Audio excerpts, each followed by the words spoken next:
Hello guys, this is Jerry speaking.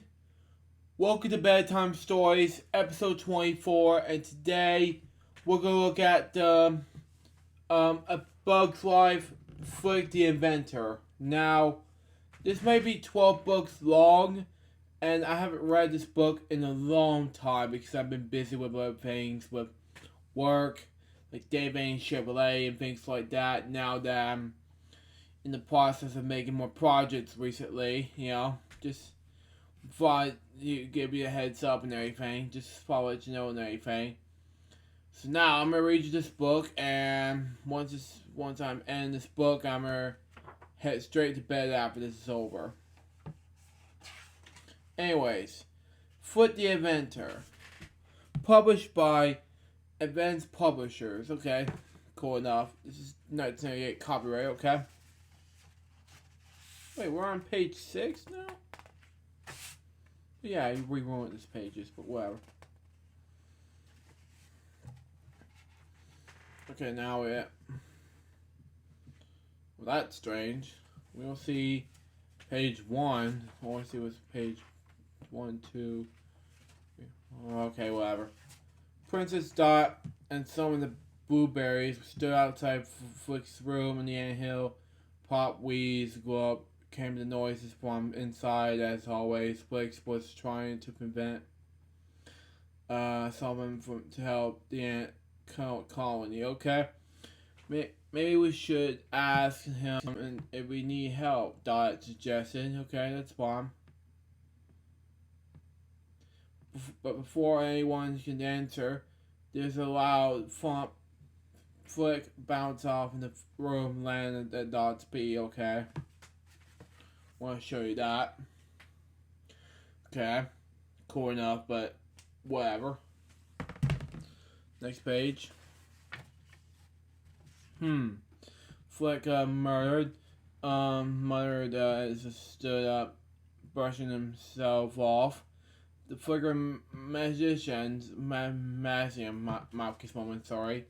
must be too tight. Flik was so deep in the thought he didn't even notice Dot and his friends. He marched right past them and black into his room. Okay.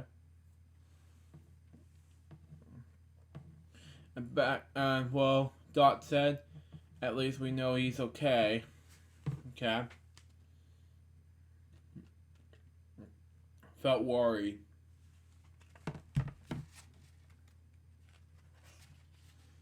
And the next morning, Dot saw Flik at the edge of the fields with a funny-looking machine. And yeah, something was missing while I was drawing something, but it just pens,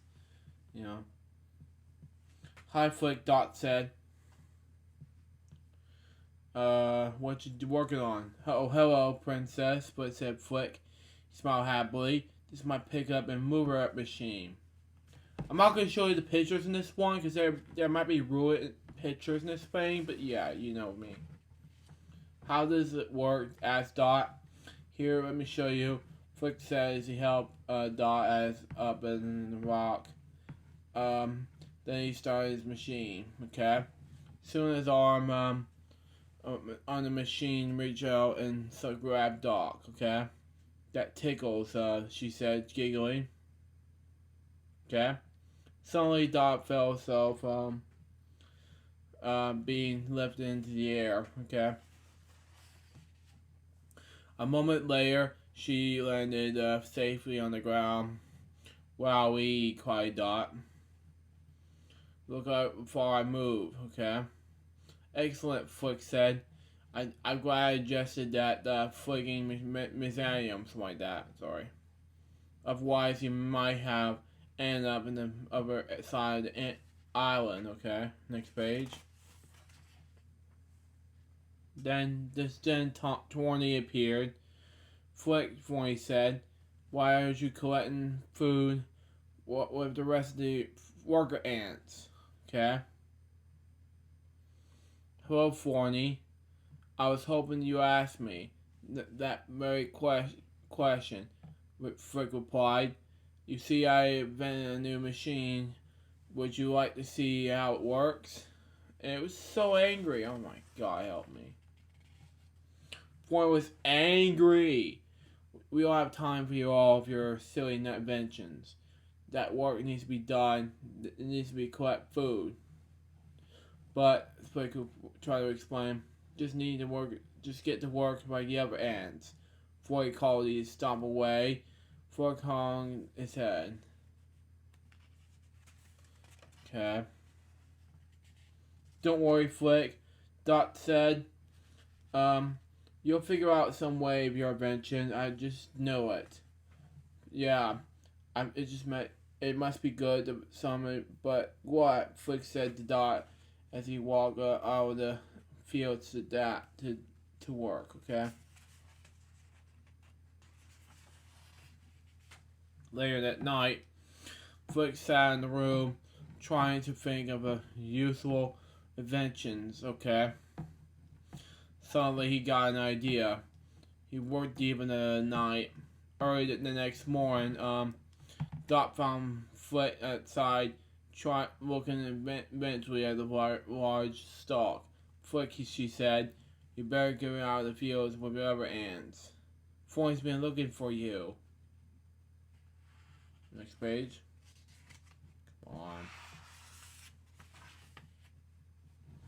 Sure I will, Dot, Flik said.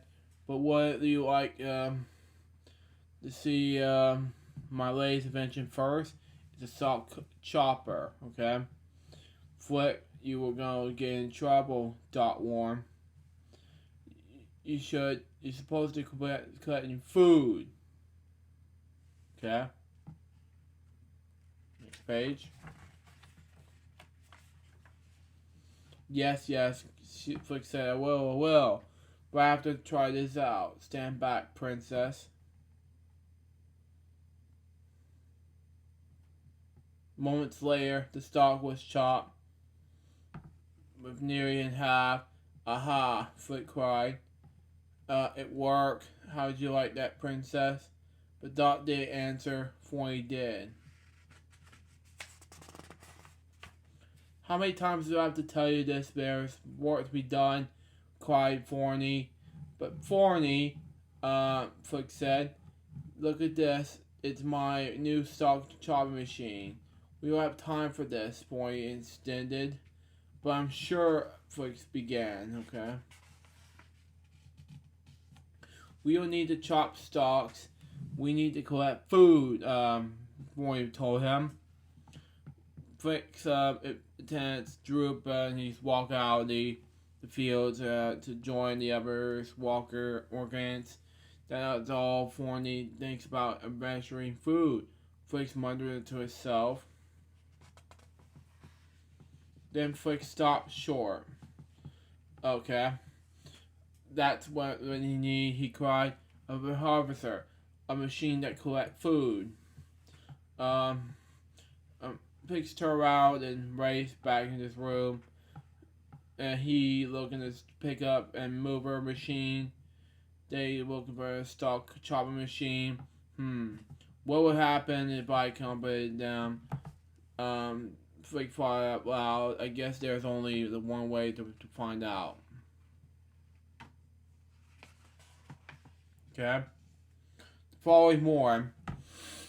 Sorry, my nose keep running. I have to sneeze a little bit.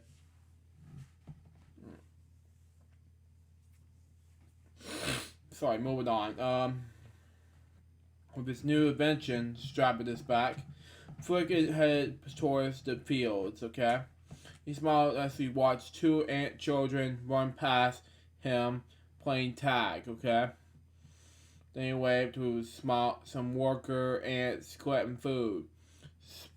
Flik silently and happily.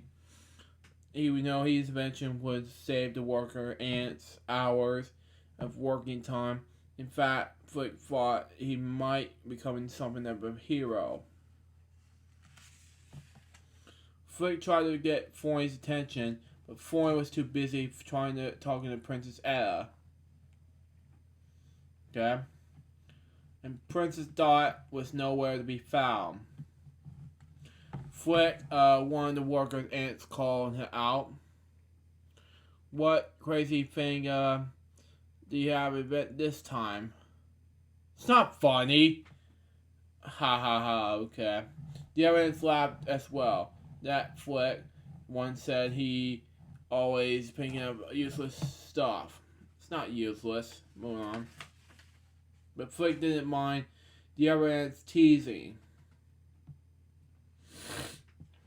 He was busy staring up his machine. Then he cut down the stalk. Moments later, the flaking munitions launched dozens of pieces of grain into the basket.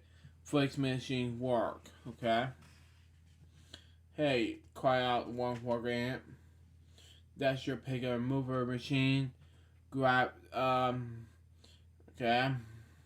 That's right, Flik said proudly. And it connected to your stalking chopper machine, said another ant. Uh-huh. Flik replied. Wow, shouted the other worker ants. Okay. So, yeah, I put them together and make it a harvester. Flik explained, no, now one ant can collect much food as the whole bunch as an ant put together. Hooray, cried the other ants. 3 cheers for Flik. Flik grinned he'd have done it. He had finally created a really useful machine. Okay. Dear Blueberry Journal. Boy, the worker ants sure do work hard. Just a few of them collect enough food for the entire ant colony to survive winter. Okay. Sometimes the seeds are already on the ground, and the workers pick them up and carry them away in their mouths. Other times, they have to cut the seeds off the grasses and the weeds. Okay, moving on. Before they can take them. Now that we have Flik's harvester, everyone can gather seeds faster and more easily. Then all the worker ants have to do is carry them inside the nest and keep them dry. Hooray, more time to play. Till next time, Dot. Okay. So that was Flik the Inventor. I think it was an amazing book by any means, but that was just me. But anyways, that wraps up for Bedtime Stories, episode 24. Hope you enjoy it. Stay tuned for the next one. It's going to be another book which I'll have to read. But until next time, this is Jerry. Goodbye. Peace out, baby. We get more Bedtime Stories with us very soon. But until then, Jeff was saying out. See ya.